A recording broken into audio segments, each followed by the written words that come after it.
సై చిత్రంలో భిక్షు యాదవ్గా తెలుగు ప్రేక్షకులకు పరిచయమైన ప్రముఖ హిందీ నటుడు ప్రదీప్ రావత్ ఇక లేరు. 74 ఏళ్ల వయసులో ముంబైలోని తన నివాసంలో గుండెపోటుతో తుదిశ్వాస విడిచారు.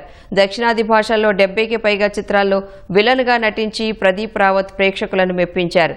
రాజమౌళి సైతో టాలీవుడ్లో అడుగుపెట్టిన ప్రదీప్ రావత్ ఛత్రపతితో మంచి గుర్తింపు పొందారు.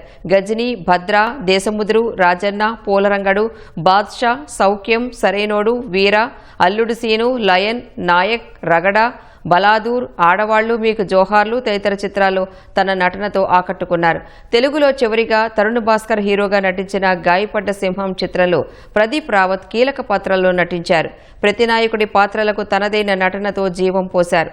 మధ్యప్రదేశ్లోని జబల్పూర్లో 1952 జనవరి 21న జన్మించిన ప్రదీప్ రావత్ బిఆర్ చోప్రా తెరకెక్కించిన ప్రసిద్ధ టీవీ ధారావాహిక మహాభారత్లో అశ్వత్థామ పాత్రతో నటుడిగా పరిచయమయ్యారు.